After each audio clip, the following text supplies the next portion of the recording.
Hi everyone, welcome to my channel, Bella here. In today's video, I want to talk about how I have been learning English to get me here today.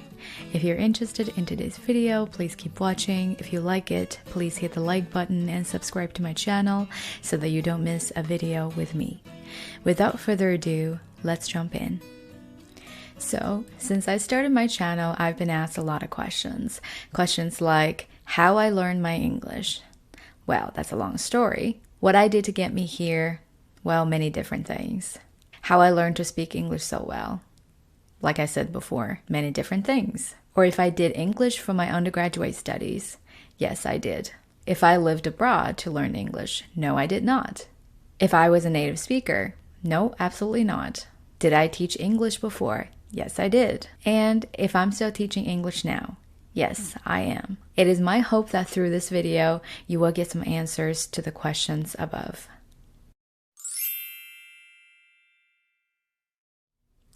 I want to start with some background information for myself. I have a pretty solid foundation for grammar. I spent a lot of time from junior high all the way till Gaokao working on my English grammar, and I also had pretty decent marks for my English exams. At university, I was in the English program at Huazhong Normal University in Wuhan, where I finally started to learn all aspects of English, such as listening, speaking, reading, writing, translation, linguistics, and literature. And first year of university, that's when I realized that all my classmates could speak English so well, and I couldn't. That's also when I started on my journey of improving English.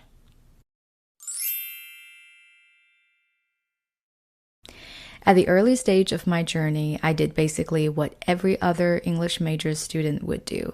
I studied the course material, tried to understand all the texts, and make sure I remember the new words and phrases I came across. One thing I spent a lot of time on was my pronunciation. The first thing I did with that was to work on one vowel or consonant at a time. I gathered all the words that included that sound and practice pronouncing them many times. I found it really helpful when I tried to enunciate the words. Like one of the words that took me the longest to figure out was the word world. It really helped me learn its pronunciation when I said it like world, world, only for a few hundred times. Another example would be the word argue, when I enunciated it as argue, argue.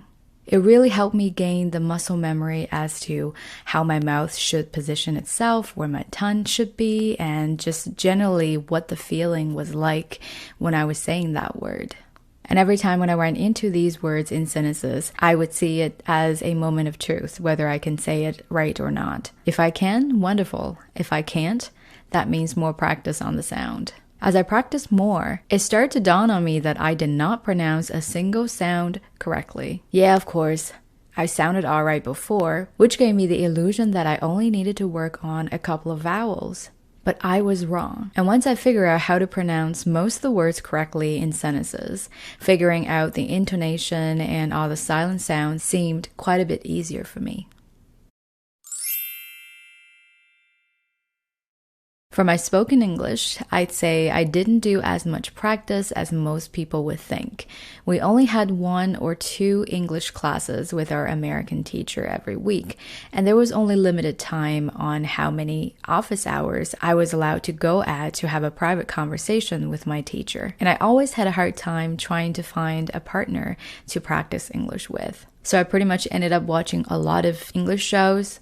Well, I say a lot, but it's more so a lot of the same show, Friends, and interview clips. I remember rewatching them so many times that I could pretty much shadow all the lines without even trying to whenever a scene came up. I watched them on my MP4 player, which was very popular back then, and converted them as well into audio files so that I can listen to them on my way to classes. That was another thing. I was always listening to English audios, interviews, news, TV shows, stand-up comedies, you name it. Anything that was available back then, I was probably listening to it at some point. So looking back, I did have a lot of language input, conversational English, formal, more advanced English, jokes with cultural contexts, and so on. One of my biggest achievements was to finally be able to understand the jokes from the stand-up comedies. Another big breakthrough for me was to be able to understand the importance of contexts and to refine my own use of language,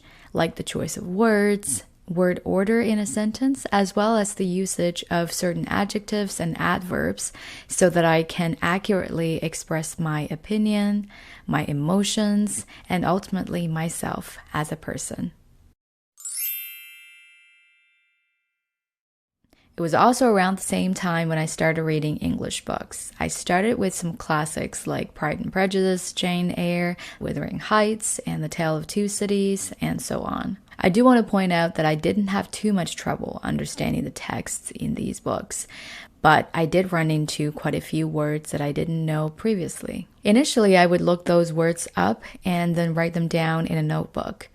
But then it became just too much work for me and I wouldn't remember them anyways. And most importantly, it kept me from enjoying the book itself. So shortly after, I decided that unless this word is preventing me from understanding the general idea of the paragraph, I was never to look up a new word again. That was a right decision for me because reading all of a sudden became so much more enjoyable and I was able to appreciate the beauty of these literary works.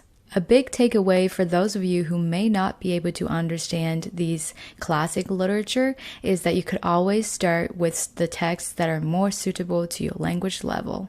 Another thing to note too is that I didn't know what kind of books I would enjoy when I first started either. I just read whatever I thought might be interesting and tried to read a number of pages every day. Gradually, I started to notice the differences between the writing styles between authors, as well as my preferences for genres and storylines. Reading is really a great way for you to get immersed in the English language and get familiarized with the English way of thinking. It might be hard to articulate the benefits that you can reap from reading all these English books, but I can assure you that it will be the quickest way for you to master the language despite a slower start. I don't remember doing much writing practice either back then, except for course assignments.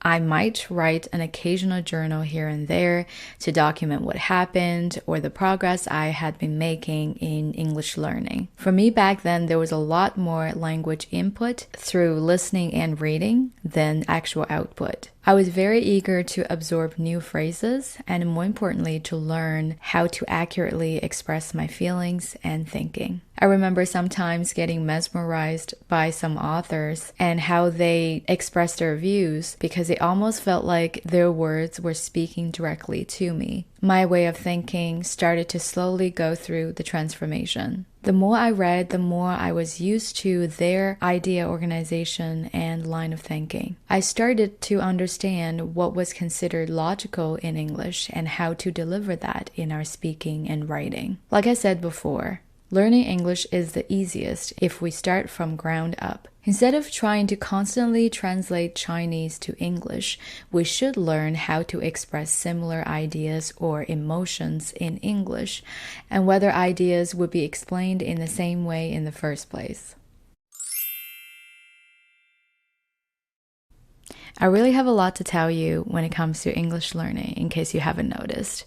So I will likely follow up with a part 2 video so that I can cover the things I didn't get to in this one. Before we go today, a little update on myself. I am now a full-time online English teacher, offering private and group English classes to my students both in China and all over the world. For those who want to improve their spoken English, pronunciation, who are preparing for a test like IELTS or TOEFL, or simply need to improve their English for career purposes. I'm also a full-time content creator. I created this channel so that I can share all the tips and techniques I've gathered over the years, hoping that you would find them helpful and they would help solve some of the problems you might run into when learning English. And I think it's about time to wrap up this video. Thank you again for watching my video. Please let me know if you have any questions or suggestions. Until next time, take care.